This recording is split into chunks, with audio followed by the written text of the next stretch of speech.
Washington football. Woo!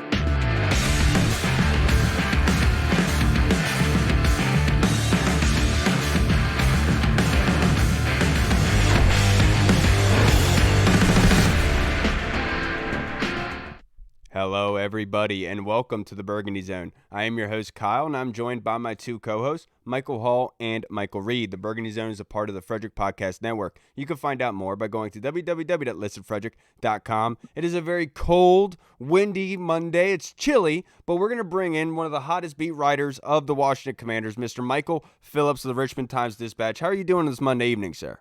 Hey, doing great. Just trying to savor this off season. Yeah, as much of one as we're getting. It's going to be long. It's going to be a really long one. We have a lot of questions. But first, Michael, this is the first time that we're talking to you since Scott Turner has been released by the Commanders. So they are they're looking for an offensive coordinator, right? Let's not mince words here. But in your opinion, I've two things: candidates that you think that would fit with Washington. Like, what are they looking for? Secondly, I've seen a lot of people I respect say that Scott Turner was a scapegoat in this scenario. Do you believe that?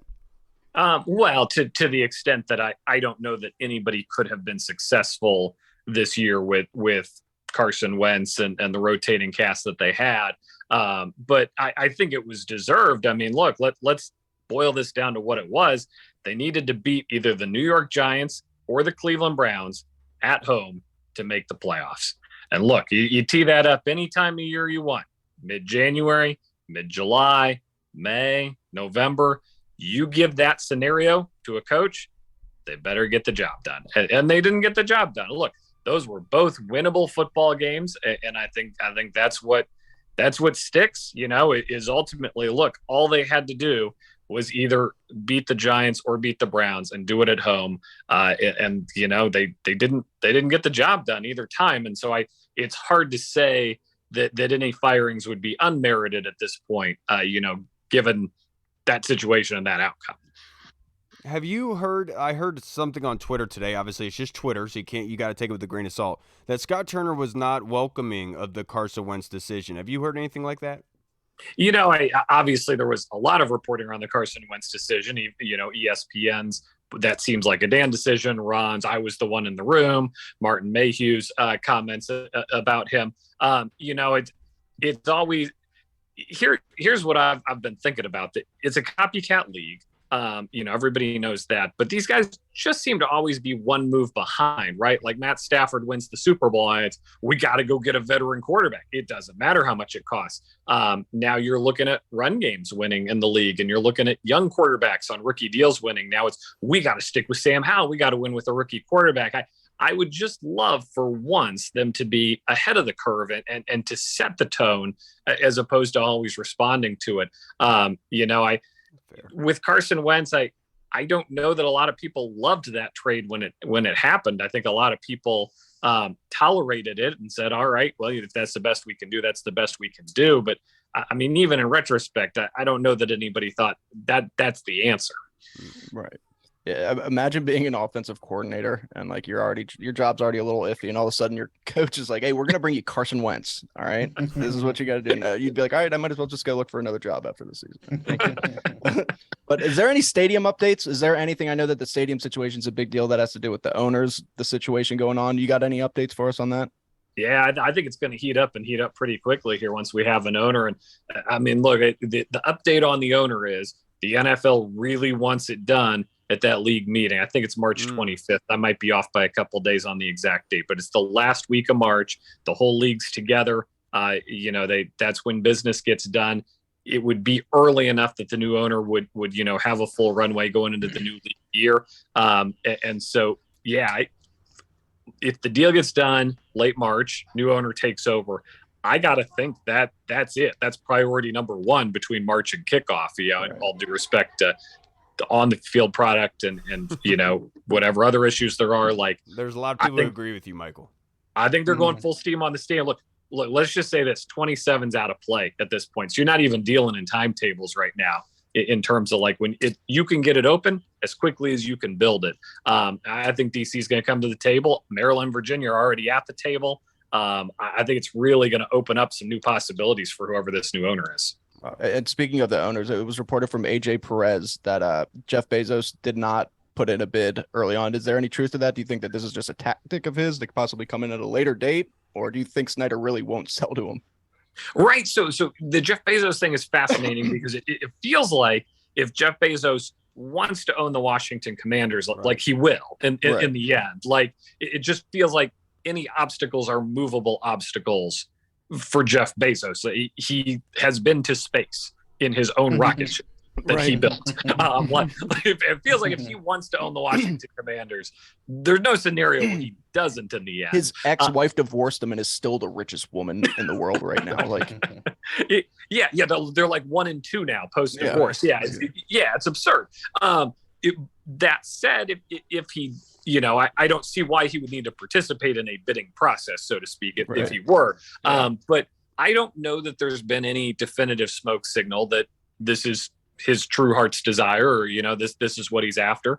And if that's the case, I think we've got ourselves a wide open competition here. I don't think the numbers are going to go crazy high without Bezos, but it's going to set a new record for sale of a sporting club in the world. And I'll be excited to see. I could throw some names out for you, obviously, but definitely. I don't think there's a definitive favorite. I think the Clear Lake Financial Group, who was going to buy in a stake earlier, I think they're very much in the running. You hear about the 76ers co-owner, Josh Harris. Right. You got Byron Allen, I think is very much in the mix. All of these guys are, they're not Jeff Bezos in the sense that, I think the stadium becomes an interesting second leg of that. Like if you spend $6 billion on a team, what's your next move? Right. And I don't you think about what the Rams did, building that palace at SoFi. Like there's a small number of people that can do that. Everybody else is going to need a little help from their friends along the way. So whatever the stadium is, I think involves a lot of financing at that point too. So that makes it interesting as well. Yeah.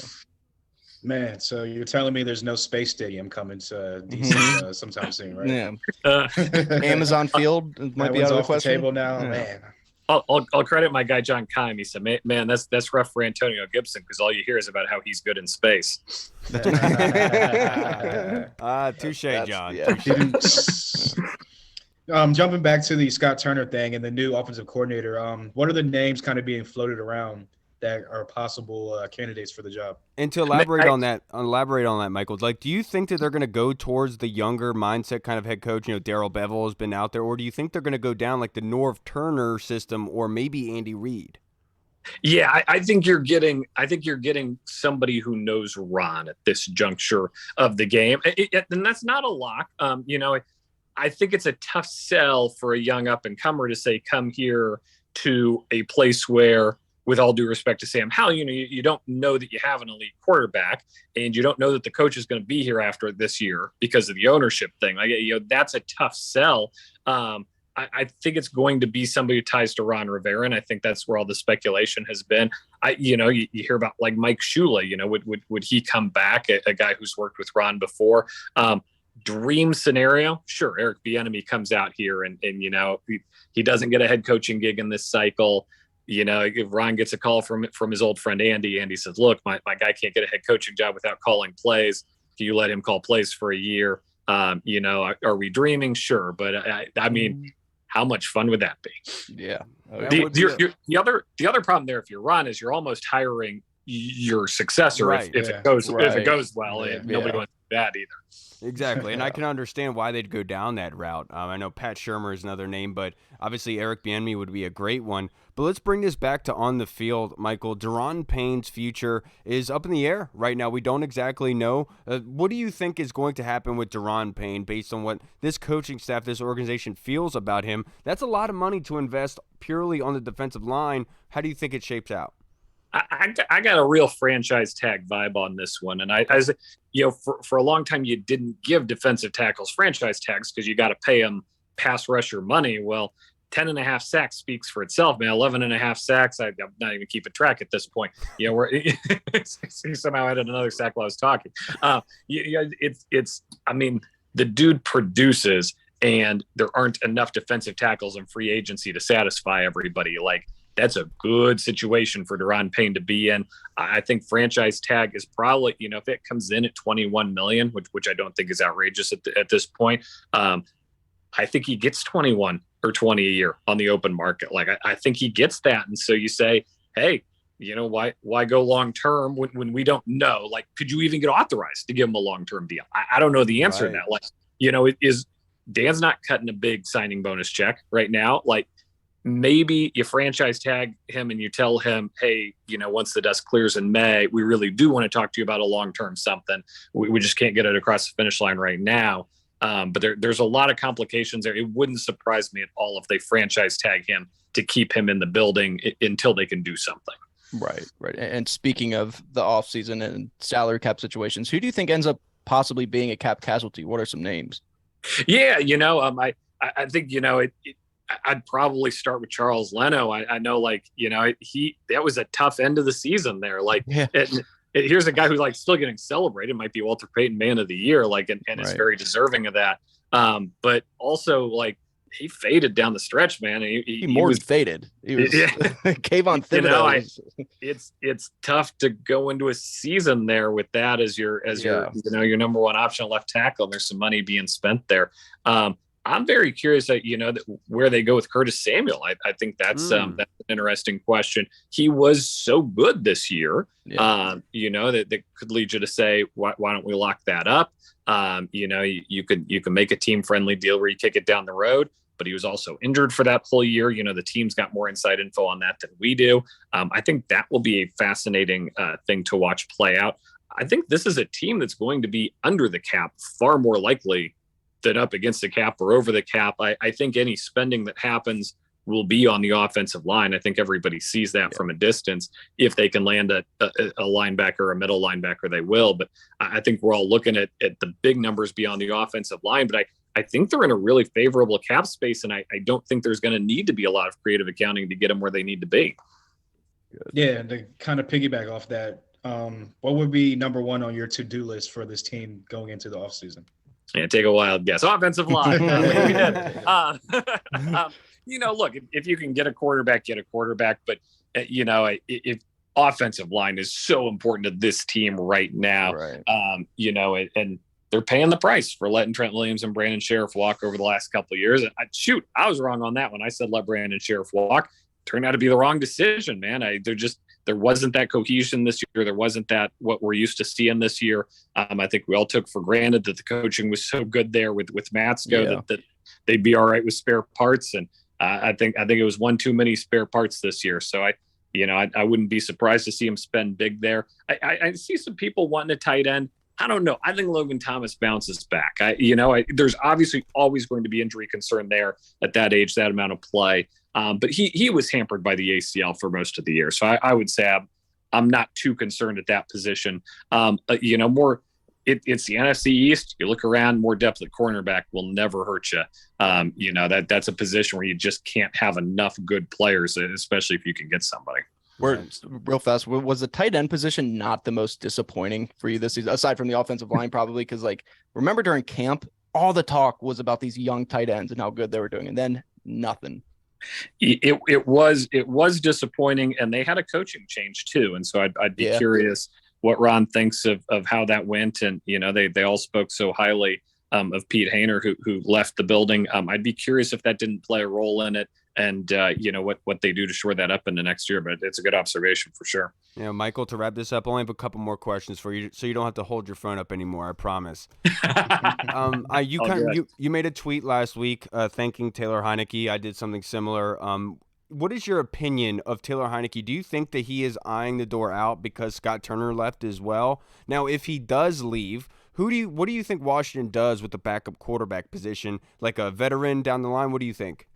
I don't know that he's eyeing the door out. I think Ron has opened the door and said, hey, it's been fun. Nice ride here. I don't know. I just don't get the sense that the team is super interested in going down that road, which stuns me. I'd be there. I'd be right there. I don't know. We disagree on this one. I'd offer him $5 million a year, 2-year, 3-year deal. We want you in the building. It doesn't seem to be brewing.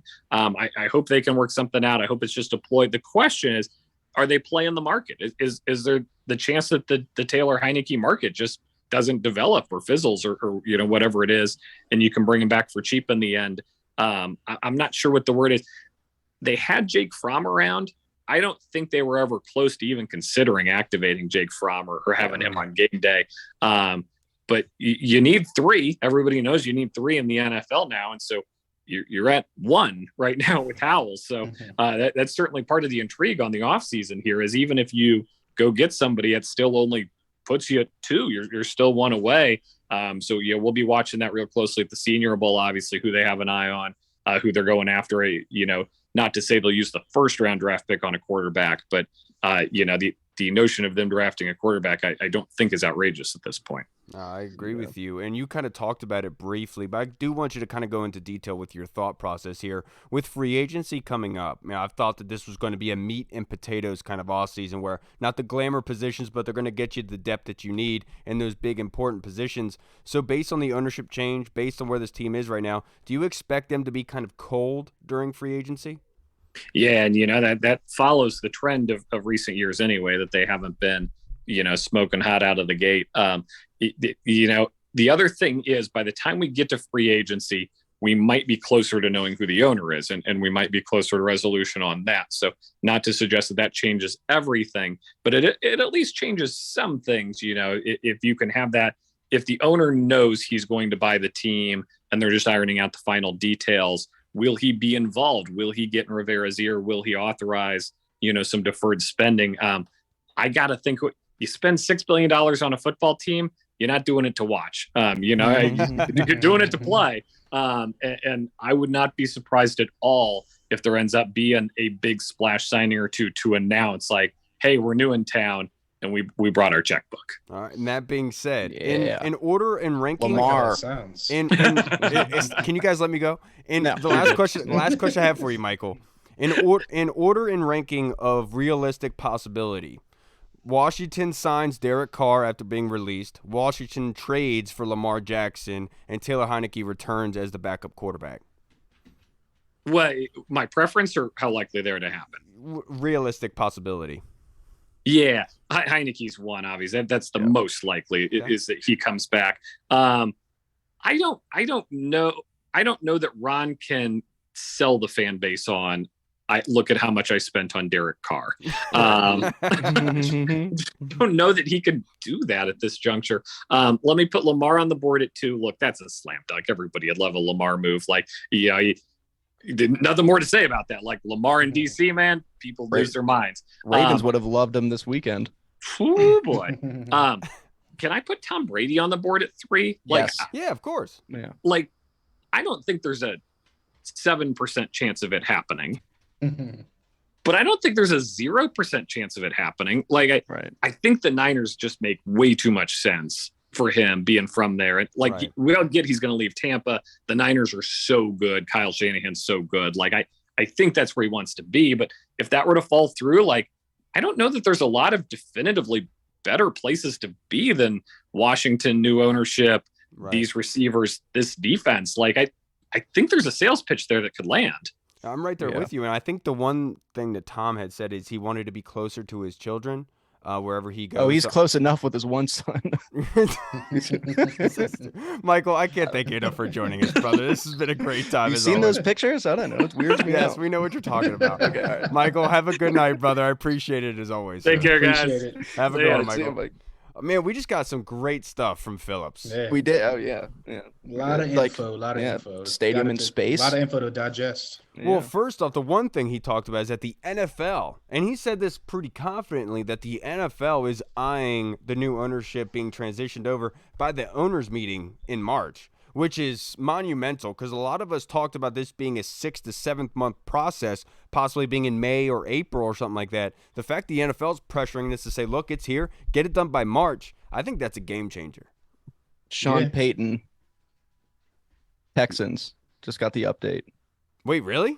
They're No, I'm just hiring kidding. him? It Oh. says he's open to joining the Texans. Okay. I mean, that Okay. would make sense. Fake He said he news. wanted to go somewhere with Hey man, you can get a some quarterback cap of space his. and a young QB, Yeah, and they you have can the get a second overall quarterback, pick. So and they have a second first round pick. yeah. They have 2 top 15 picks. And I think Phillips brings up a That will great be point. very good, Like Falker. if you're Tom Brady, based on what's available at the quarterback position, what would be most appealing to you? Like the Jets, Yeah. obviously the 49ers would be most appealing, but if you're Kyle Shanahan, why would you be giving up that kind of money? And obviously for Tom Brady would be willing, you'd be doing that. But the fact is you've gotten to this point with Brock Purdy. I mean, I'm pretty Yeah, sure that and you drafted a franchise quarterback 2 years ago, and I know that they're probably going to give up on Trey Lance and just roll with Purdy. I would if I was them, but like you got a lot invested right there. That's why those I don't really. But anyway, if I'm Tom Brady, I'm gonna get out of football, join ownership, and I'm going to own the Phoenix Suns because he loves Suns. He loves his son. Oh, you're so stupid, man. No, I think that's a great one. Tom coming here, I think would be very telling. I don't think it happens ultimately, but I would put obviously, more stock in Aaron Rodgers coming here over Tom Brady. well, I think that Yeah. if being closer with his kids, I feel like the school system in this Ivermectin area sales are through the roof. is very high, obviously on the list in the nation. So I feel like that is something that could be used to bring Tom here. But that being said, I feel like Tom is a Cali boy or Vegas. I was gonna say he wants to be somewhere Yeah. warm. So. Yeah. He spent 20 years in New England. Kidding me? You think he wants to go anywhere where it snows still? Right. No, he doesn't. But then You're again, right. he was in Michigan, so who knows? Yeah, you're right. Now let's go to our fan questions, boys. And this first one is from the Colonel. Is Logan Thomas at risk of being one of our veterans that gets the axe haul? I know there's been a lot of chatter about it, especially from the fan base, just because I guess they expected that Logan Thomas his nickname was Logan Peterson, like he was Adrian Peterson or something, and he was just going to miraculously come back like healed and be the Logan Thomas he was in 2020. Me personally, I would not let him go. I want a strong veteran, especially a red zone presence like that for a young quarterback like Sam Howell. I still want him. I want his leadership on the team. And at the end of the day, if you look around the tight end room, we still have a bunch of young guys, and you still need that solid, that NFL veteran, that professional that needs to still teach the younger guys what to do, and as far as being NFL tight end. So I just think that it takes 2 years to come back from an ACL, and I expect, like Michael Phillips said, I expect Logan Thomas to have a bounce back year next year. Yeah, I feel like Logan could be one of those guys that is willing to be able to restructure his deal in order to give them more breathable cap space. And obviously, it's minuscule in the grand scheme of things, but it's something that could help because Logan obviously probably wouldn't want to go start somewhere else, and they possibly would have the incentive to be able to axe him, like the Colonel said. But he is valuable in what he brings, right? Like you said, Hall. When he first came back this season, he started off slow, right? He's coming back from that ACL. Towards the end of the season, he really started to ramp up and look like his former self. It wasn't until those last couple games where he wasn't utilized at all. And it kind of leaves with a bad taste, but he was generating better. So he does bring the value there. Now, that being said, if he does return, I feel like Logan would have to be able to be willing to battle it out for the camp spot for tight end number 1. I feel like that has to be first and foremost because I think John Bates and Cole Turner deserve the opportunity in that breath. But that being said, I think there is going to be something going on with Logan Thomas. I don't think they're going to keep it as is, but I do think that he would be open to restructuring and staying here. That's what I do think is going to happen. Yeah, I mean, I wouldn't want to because I think like both of you guys said, there's a lot of benefits to keeping Logan Thomas. I still think that you got a good player you can't teach. His size, I'm not supposed to answer athleticism, that, dude. just his veteran ability. All right, JP, chill. But I do think that he could end up, just when you look at how many young guys they have, they could still bring in some talent. They didn't get much production at all from the tight end group this year. Now, is that because of the coaching change? I don't know. But it'll be interesting to see. I do think that they'll probably walk away from him, but I personally wouldn't want to. Yeah, I saw this on PFF earlier, and I thought it was fascinating. They came out their end of the year. Highest rated player was Montez Sweat with an 86.4, number 8 pass rusher in the NFL, 62 pressures and 19 quarterback hits. The biggest surprise by PFF was Brian Robinson, 8th running back in the league in yards after contact, averaged 2.62 yards after contact. Absolutely incredible year by Brian Robinson. That dude obviously deserves it.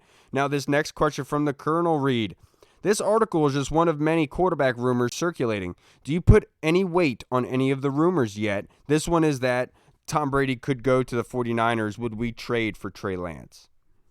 No, I just think Trey Lance, like watching him and all the reports have been so like obviously the guy's talented as hell. There's a reason why he was picked as high as he was. There's a reason why he threw 0 interceptions his final or at college right before or 2 years before he was drafted. And it's he's an interesting guy, but no, I just think with the way that Purdy, if Purdy can go in there and run that offense like that, and Trey Lance had 0 success, it seems like, at running that offense. Granted, we saw him for maybe a game, but I don't know. I wouldn't touch it. No, I don't think that they're going to. I think that they're confident with Sam Howell. I don't even think you could justify bringing in, as young as he is and he's still on a rookie deal, I don't even think you could justify trading any assets for somebody like that yet.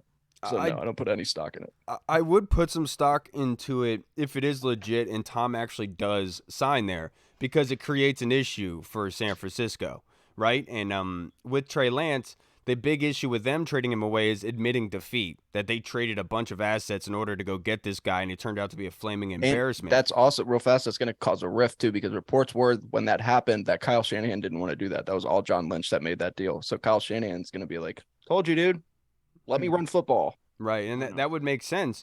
But the flip side, like, would they be willing to admit defeat in that breath? And because, like, you're sitting there saying, okay, well, what do you want, a 7th rounder? Because it's an issue for them. Are they going to keep him around? One thing about Trey Lance is, I said this, you should not be trading up multiple assets for a quarterback if he needs multiple years to develop. And that's definitely what Trey Lance is. But he does have that athleticism. He does have the arm capability and arm strength that you want to benefit from that when he does make that click over, right? So it depends on the price of what the San Francisco 49ers would want. I mean, if they're going to be low as hell, 7th rounder, then yeah, let's take them. But I'm not going to do anything north of a 3rd for Trey Lance at this point, because you're the losers in this scenario. I'm not going to help you out at all. And that's just how I would look at it. We don't help losers. I don't put much weight into it, Colonel, just because so much would have to happen for that to be a thing, right? Like, we saw this last offseason with Jordan Love and Aaron Rodgers, right? Aaron Rodgers signs his deal. Everyone's like, oh, are we going to trade for Jordan Love? We're like, probably not, man. Why would they let Jordan Love walk? He has value to them in case something happens to Aaron, similar to this case. Yeah, I wouldn't. I don't think they're gonna pull a move off for Trey Lance. I don't think that they're gonna end up trading for a quarterback. I think that they're just gonna see if they didn't give up multiple picks for Carson Wentz last year. I do think that trading for a veteran would be on the table, because there'd be more ammunition for them to go out and get a guy, more ammunition for a team, more enticing for a team with more picks involved. But I don't see them going 2 years in a row giving up multiple picks for a guy like Derek Carr or a guy like Trey Lance. And like you guys said, Trey Lance, he's only played a handful of NFL games so far in his whole NFL career. He's coming off the injury. He had a setback and had to get another surgery for to get something cleaned up or something like that from the ankle surgery. So too many variables, too many unknowns about a quarterback that you'd have to give up assets for. I mean, if that case, you might as well trade up in the draft and get one of these younger guys coming out that you've seen in college, and you have a little bit more tape on, a little bit more recency on, because, again, like I said, Trey Lance has played a handful of games out of his 2 years in the NFL so far.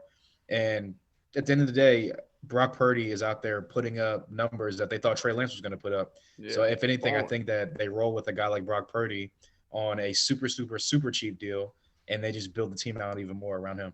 Isn't that just the best scenario ever? You hit on a 7th round pick, he's balling like Purdy is, and you literally have no money basically invested in the quarterbacks. This has been my kind of argument with the quarterback discussion for the past 3 years. And I know that we need the quarterback, and I get it.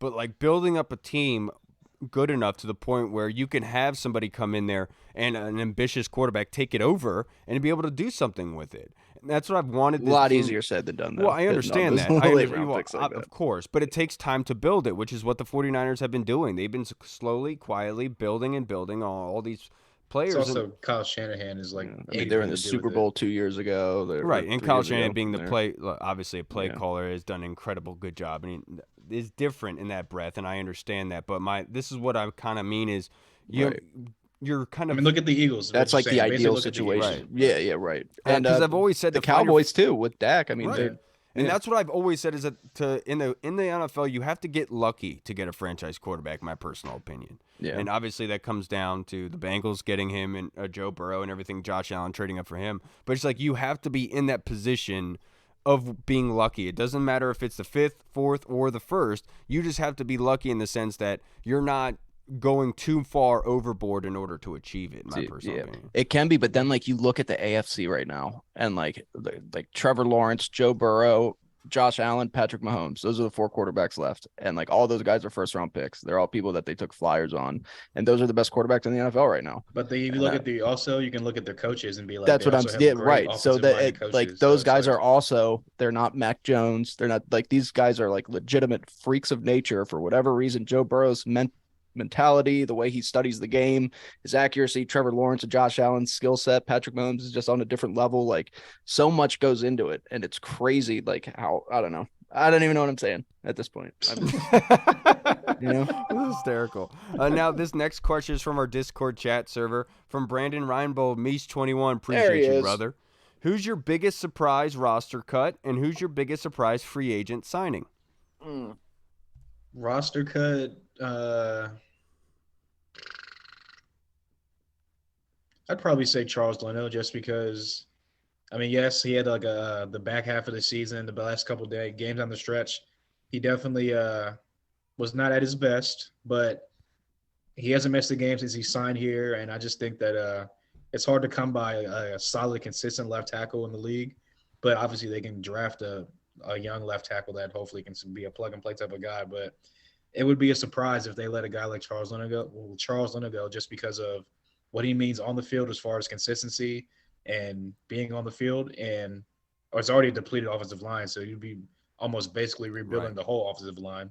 And just for what he means to the locker room as far as like I think that he's a voice in the locker room that gets a lot of respect from the rest of his teammates. Yeah, look, I after that game against the Giants, I was very vocal. And I said on Twitter, you should have been because he was getting spun around like one of those like spin doors things. Look, I know I was very hard on Charles. I was very hard on Chuck. I was very hard on the offensive line after that game. I was very frustrated, but I understand that he brings value in playing 100% of the snaps, especially like you said, Hall, on the offensive line that is injury riddled already. Is that really something you want to walk away from and turn that into a 5-person issue rather than a 4-person issue, right? And so that breath, I would rather like move him over to another spot or compete for the left tackle spot if need be. But the one surprise signing or cut, I'll say, for Washington, I guess like Bobby McCain or something like that. Like I would say Chase Rouillet, but I feel like that's kind of easy at this point just based on his salary cap number being injured the past 2 seasons. I like Bobby a lot, but he's also another person that could be subject to being cut. But obviously, that's another position where they're thin and they can't really walk away from anybody. Right.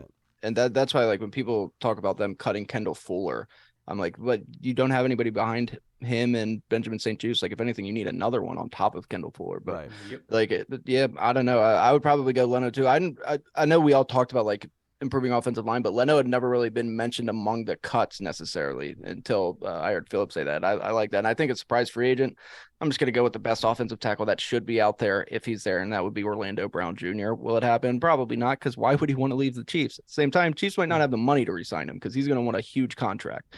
But that would be nice, getting somebody in there and, having an actual tackle. Sorry about that, Charles, but you're a nice guy. No, I free agent signing. It's hard to say who's going to be possibly out there. But I would have to go switch Charles Leno to left guard. He's too small. Anyway, you know what I'm saying? Kind of. No, he is. He's 6'3". Yeah. Now, this next question that we have is from Andy Lockhart in the Discord chat server. Oi! Who's your question? Who do you want to win out versus the Giants and the Beagles, Hall? Oh, man. The Giants and the Beagles. I'd probably say Giants just because, like, I don't want to hear Eagles fans' mouths and, like, they've been chirping, no pun intended, the whole season. And it's just, like, that would be, like, so fitting for them to get bounced out the playoffs by a guy like Daniel Jones and a team like the Giants who literally have, like, a little bit more talent than all three of us put together. So, I guess I would go with the Giants just because the fans are not as asshole-ish as the Philly fans. Right. Dude, Daniel Jones must have gotten that Michael Jordan like sport juice or whatever the heck it is. What is going on with that dude, man? He is playing out of his mind. He's a completely different quarterback than he was last year. I mean, he looks legit. I mean, last night I was blown away by how good he was in that game. He looked like he was facing us. It's true. He always tears us up. It's true. And I heard Pete Medhurst on the radio earlier on 106.7 bring up a great point and talking about how everyone has diced up that Minnesota defense this season except for Washington. It's the one team that really struggled to be able to do that. So if you want to give credit scapegoat about Scott Turner, what happened there, bud? You know? Right. Yeah, that's true. But who do I want to win out versus these two? I would probably say, I don't want to say it because I want both of these teams to tie this game, which is impossible to do. But I'll probably say the Giants just because of the factor of what Hall said. Just that last laugh on the Eagles. Just because they don't deserve anything nice, but for some reason they get nice things. The world is upside down. Nothing makes sense. We're just stuck here in misery while we didn't do anything wrong. You know? Yeah. They're out there eating horse poop, and they get to talk all the crap they want.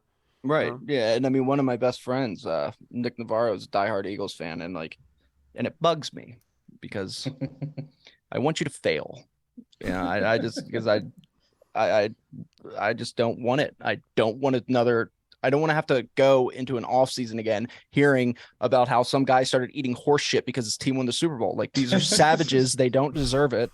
And it's just like, and it doesn't even like, they're both going to get bounced by the 49ers the next week anyway, you know? So I don't care. Let the Giants advance one game to hold that over the Eagles' head, and then let them both get bounced. And, you know, that's the one thing I'd be careful about with Kyle Shanahan. He's very good at until it gets to those very important games. Is he the Kirk games. Cousins of coaching? Yes.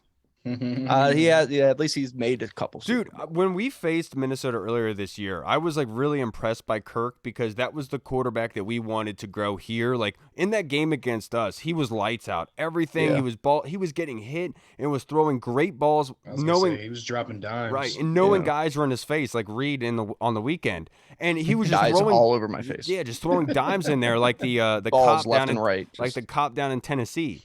And like doing the walrus. And he was executing. He was doing a great job. But yesterday it goes back to that same old thing where he checks it down on that fourth down, and you're just kind of like, what are you doing, man? I know what he was doing. He threw it 3 yards for our boy up in Buffalo, man. That was actually a touching move by Kirk. So where'd you hear that? That was a meme. Okay. Yeah. No way he came up with that. Now, this question I have for you guys that I wrote down from this season, your most improved player, Hall. Most improved player. I mean, the obvious one. How can you not go with Derek Forrest for coming from last year, just getting injured and coming into like the end of the season, being a special teams guy, to coming into this offseason and training camp and just hearing his name circulating around a lot. So he was making plays, getting turnovers for the defense a lot. And then just to see it translate onto the field in week 1 against the Jaguars, and for him to just keep making play after play after play throughout the season. I think that hopefully we can get Cam Curl locked up, and we got 2 young safeties on this defense that are going to be here for a long time. Yep, I said it back in October that they deserve credit for Derek Forrest, and people gave me crap about that. It says way too early to crown Derek Forrest and give them credit for it. How do you like me now? For me, the most improved. How do you like me now? Now that I'm on my way. So that's how you're so white. You can't even hear that song without singing it. That's how I know.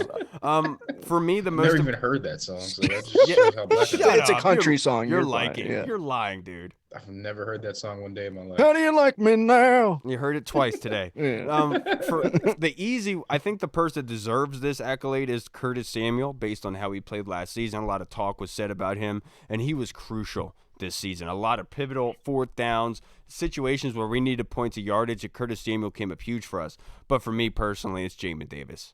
He Good one. the way he was talked about last season, he came in, stepped in, did really, really well, and was progressing. And then Cole Holcomb goes out, so now he's got to wear the green dot, and he excelled even in that capacity. It's Jamin Davis for me. He validated that first-round pick this season, and he was well-deserved. So congratulations, Jamin. Keep working hard, man. Yeah, you guys took my top 2, but I got a third one. I mean, you talk about how Derek Forrest was special teams the year prior, played fantastic.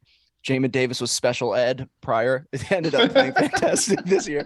I'm going to go with somebody else who was very special. And that's Daron Payne's pass rush. Daron Payne was always known as a run stuffer. All of a sudden, this guy comes out as 11 and a half sacks. And he did a fantastic job, man. He was always getting in the backfield, putting pressure on quarterbacks.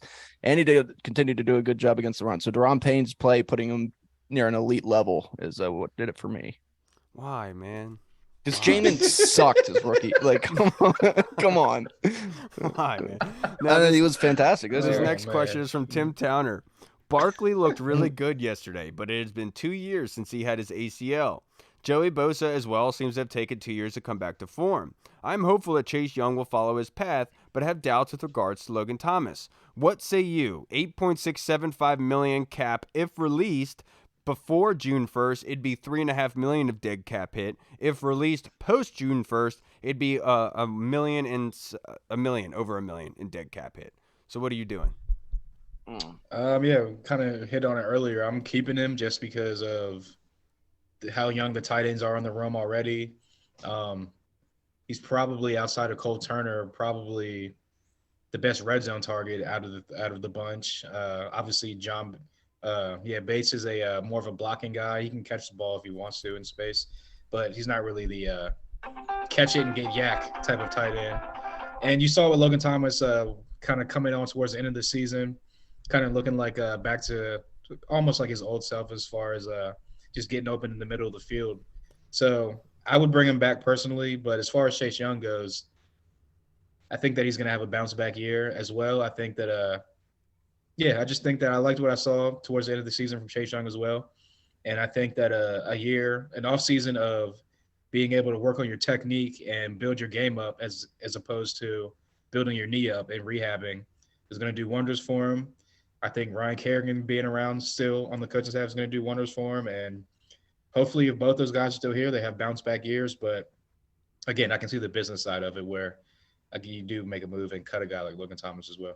Yeah, but that's why I think he's going to restructure. I think they both know what the end circumstances are here. But with Chase Young, Tim, I am really impressed with how he looked when he came back. I think that him and Ryan Kerrigan and Jeff how do you say it? Scanina. Zagit, yeah. I don't know why I cannot say that correctly. You're A about to lot of say people like a can't Z or because something. G's I was don't like, go what? right after G, or G's don't go right after Z's. That's not how we do it. Real G's move in silence like lasagna. Yeah, they don't come after uncertain, Z's. so. They don't come after, I think Sure. that's how he spells his name. How does he spell it? Yeah, that's exactly how he spells it. Yeah, Scanina. stupid. Be American. It's not about his it. fault. He was born that way, man. Be American. Okay. This isn't. He's not he's not born that way. He can change his last name. Dude, the best meme of that police girl I saw was Dude, those are so funny. I had to Google what that was all about, and then I found out they're banning everybody on the police force. the one with Randy Marsh and it's saying, "What do you mean I can't bang dudes on the clock? I thought this was America." Yeah, that's true though. I just love how she took "fuck the police" to like a whole new level. Like, you know what I'm saying? Someone changed sorry. the police station to like a train station on Google Maps. Absolutely hysterical. Just it's like crazy how similar her and you are, Kyle. Now this next question I have for How many y'all. policemen did you have this weekend? I want to get y'all's opinion. First round pick, because obviously we have to go through free agency, but I feel like it's a big talking point a lot here. A lot of people want to go offensive line. Looking at other positions, they want to go left tackle. They want to go to a guard or a center. So what do you want to do in the first round, Reed? So I'm on the. You got to go offensive tackle or corner. With the offensive tackles, it depends. If somebody like Paris Johnson falls a little bit, Peter Skoronski's interesting because he kind of reminds you of Sheriff in a way, except for his arms should be a little bit longer, so he should be able to play tackle where he can play inside, he can play outside, he can play right side of the line, left side of the line. And Paris Johnson, somebody else who I like Broderick Jones if he's coming out, but you got to go corner or offensive line. Like those, I think that those are like the two. Like you've talked about it, Kyle. If you could get a Christian Gonzalez, somebody who's super athletic, who's big, you can maybe like. I just think that that's just too perfect for this defense. It's got to be. Oh, and I will say for the centers and offensive guards, people, that meat isn't really until the second, third round. It shouldn't be of this draft. There's not really going to be somebody in round one that you should take. So I think it's got to be a tackle or a corner. Yeah, I haven't publicly said who my guy is yet, but I would love any of those corners. I think Say it publicly. I think they would look really good in this team. There's one in particular that I really, really like, and I would love to have here. What's his last name?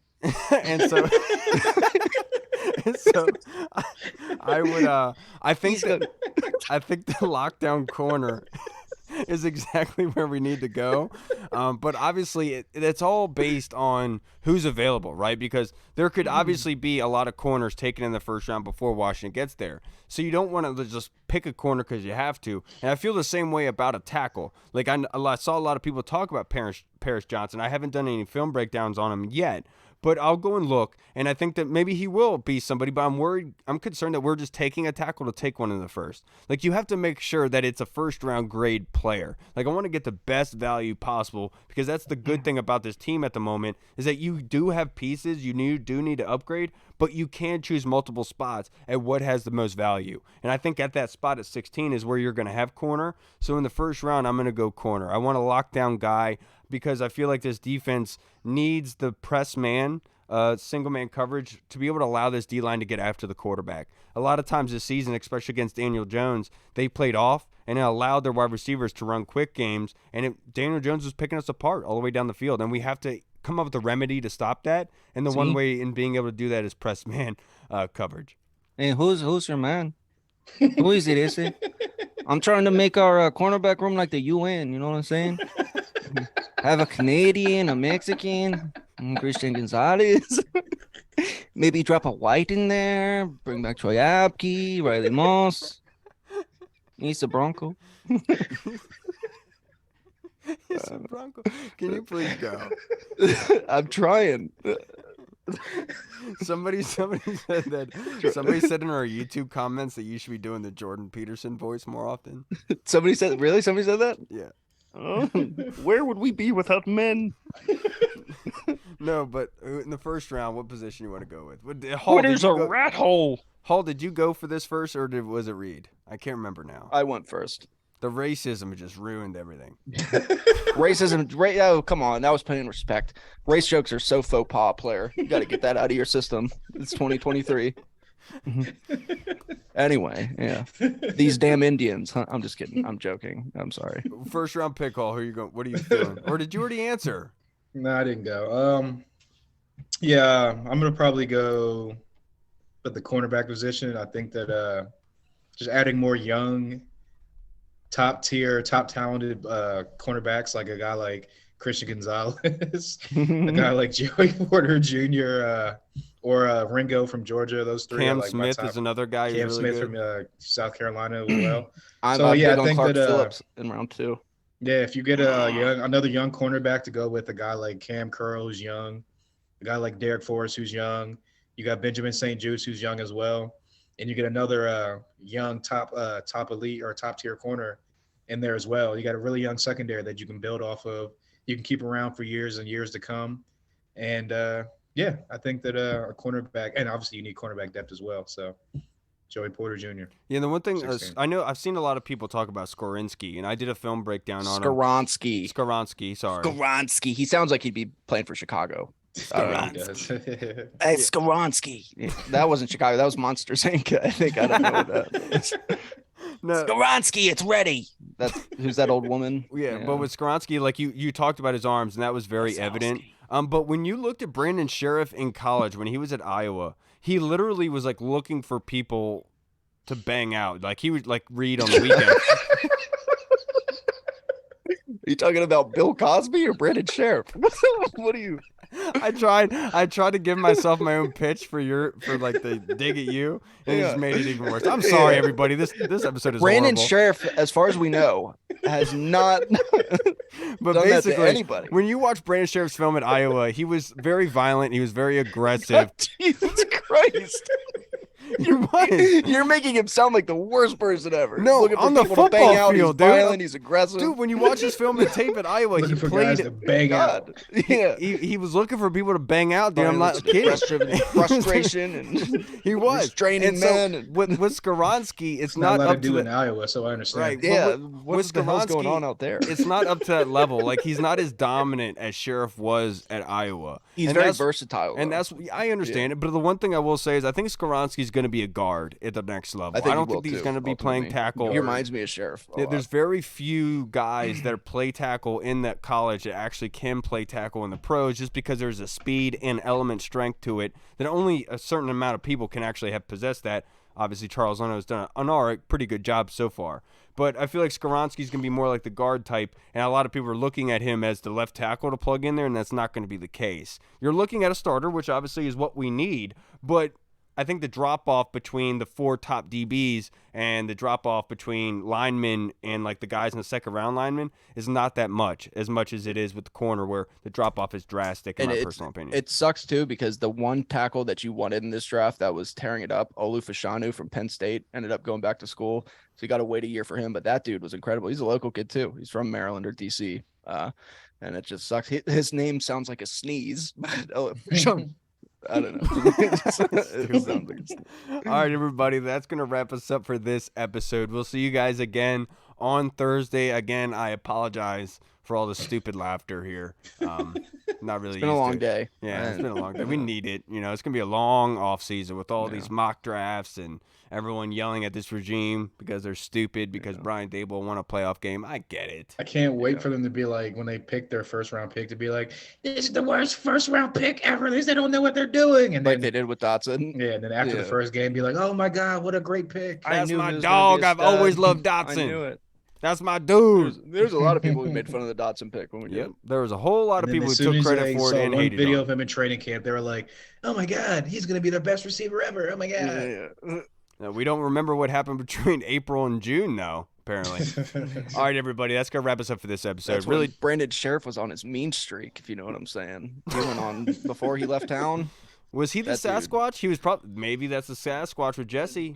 Different color, maybe. Yeah, maybe. Yeah, Maybe. unless Jesse, maybe the trauma, he just doesn't remember it. And that would do it. That would do it to your eyes. I All saw right, something everybody. like that, I wouldn't know what to do. Yes, you would. All right, everybody. We'll see you again on Thursday.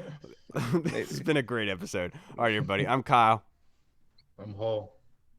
I don't know who I am. I don't know what I'm doing right now. You should do the Jordan Peterson bit. All right, everybody. See you on Thursday. Have a good week. I have to. Be safe. All right, everybody. Washington football. Woo! Hey, what's up, everybody? It's Kyle. I just wanted to say thank you so much for watching. And if you liked what you saw, make sure you hit the subscribe button and the notification bell. That way you get notified when anything new is uploaded to the channel. Also, we just launched theburgundyzone.com. You can go there and find all of our latest news, articles, and the latest episodes that are uploaded. Again, we also have the Discord chat server, where all of our VIP folks are in, like Andy Burrows, Scott Hartley, Sergio Martin is in there as well. Don't miss out on the Discord chat server. Go and check that out. Until next time, everybody, Washington football. Woo!